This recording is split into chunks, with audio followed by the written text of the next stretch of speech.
We welcome back to the show the great Steve Forbes, Forbes Media Chairman and Editor-in-Chief. And if that weren't enough, the great North Dakota Senator, Mr. Kevin Cramer, who's an old friend and very kind to come on the show. Steve Forbes, I'll begin with you, though, because it is interesting. Stocks rising a lot now. And for recent weeks, gold and silver and oil and other commodities are falling. I know you follow the commodity price rule very, very carefully. Probably a lot of that is end-of-war fever, but I think it's also telling us the inflation is really not a serious long-term threat.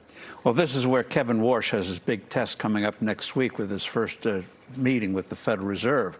And he's got to start making the case. As we've discussed, prosperity does not cause inflation.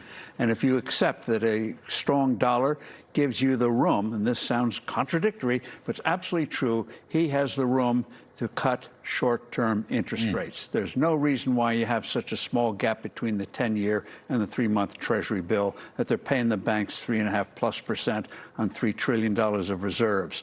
So he's got to start making the case. He won't carry it in the first meeting, but get it out into the public. Is the Federal Reserve model of working that's the, right. And it's profoundly wrong, and we've got to start that debate. So right. I mean, I think so the dollar is strong right now. The dollar's doing better. That's right. And these commodities are softer. And he needs to take the rhetorical high ground with his messaging. Start the process. Coming Wednesday. Don't muffle it. Hit them. All right. Now, Senator Cramer, since we are growth-oriented here, I am bound and determined to ask you why the Republicans in the Senate, your colleagues, haven't produced a reconciliation bill 3.0, which has, yes, military funding. I'm good with that. Yes, the president in his thing mentioned let's stop funding this waste, fraud, corruption, stealing from taxpayers that J.D. Vance, Emmett Oz, and others. That's good, too. But we need some taxes. Right? Steve Forbes and I have been talking about inflation-adjusted capital gains tax. Housing could use raise the ceilings. You don't have to pay capital gains on houses. $500,000 no longer enough. That would help it. In general, we need tax cuts. We need military. We need waste, fraud, and abuse. And also, actually, your colleague from North Dakota, the congresswoman, has got a good idea to save America on voting reform. Where is this? You've got only a couple weeks left. What's your doing, for heaven's sakes? We just did 2.0, as you know, to fund Border Patrol and enforcement, which was no small matter. That took everything we could to get that piece together. Prior to that, we did do a lot of good tax policy, and the working families tax cuts made the Trump tax cuts permanent law. It actually expanded some of that. So there's very pro-growth there. I'm with you on 3.0. You ever talk to a Wall Street guy? You know, I used to work on Wall Street. Yeah. You're only as good as your last trade, Senator. Okay? That was a year ago. But I'll tell you who I do talk to. I talk to a lot of farmers and ranchers whose input costs are way too high, and every time they get a good price for their product, we let more come in from another country. So how about some tax relief? Trade reciprocity is on the table. I get that. But that's a separate matter from the reconciliation. Why not some tax relief?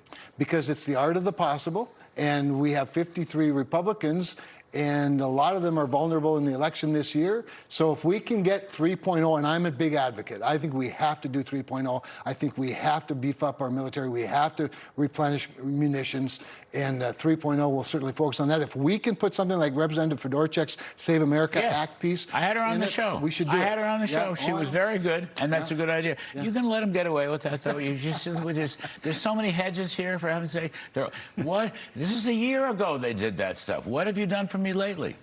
Well, in terms of a tax cuts, even if you can't get it past some of our less enlightened Republican colleagues, put it on the table to take on the campaign trail. And one of the things we should do more of is take these people, like the head of the Ways and Means Committee did, Jason Smith, with a single mother, 3 kids, works a lot of jobs. She saved enough money with that last year's tax bill to pay the rent for the next year.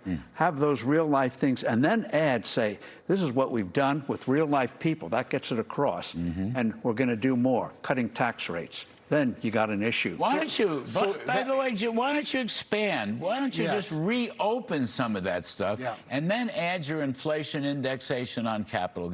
But reopen the chips, reopen the overtime stuff. Well, because again, we're dealing with reality, but Steve makes a really important point. What Jason did was brilliant, and it's something we didn't do, including the White House, and that is talk about the victory that we had, because people like you want us to do something new every single day. I do. Sometimes you have to take a I'm a taxpayer. victory. Yeah, I know. Sometimes you have to take a victory lap and tell the story, and I do think that's been one of our failures. But in all seriousness, you've got time to put something together here. Democrats are not going to give you a budget. You know that. September 30th, I had Senator John Kennedy on 2 nights ago, I think it was. Chuck Schumer's, they want to shut down the government. That's always September been their 3rd, motive. shut down the government. So you got to get around them through a dynamite reconciliation bill. Well, we could fund the whole government. Senator? I suppose we could fund the whole government with reconciliation. But In effect, that's the way you break the filibuster. That's the way you do it, through reconciliation, for heaven's sakes. Well, that is the one way that you break the filibuster, or where the filibuster doesn't fit in. But at the same time, not everybody is a Wall Street talker. Some people are Main Street talkers, and they see it. You're backpedaling, Senator. I can see. You see him backpedaling? He's on his back heels. Kevin Cramer's on his back heels. Now, really? Give us a campaign issue. May not get it through Congress, but get the mandate. Listen to him. You get an A for effort. That's worth a lot in this game. Well, the price of gasoline is more important to most people than capital gains right now. It's coming down. It's coming down. It is coming Give down. it time. And I agree with the president. It's coming down fast, and it often does. And from what we know, this memorandum of understanding, now they may not get a final deal, let's hope. but this MOU looks pretty good, performance-based, right? I think You're on the Armed even the Services Iranians' response has been different than all the previous ones, which tells you something. And I appreciate Donald Trump's optimism, and I'm going to join him in that on this deal. But Me too. We better never let him cross one of those red lines. Senator Kevin Cramer, a great American, truly, and Steve Forbes, a great, great American. I'm going to talk to you on the radio tomorrow morning. Terrific. Looking forward to it. Thank you. All right, folks.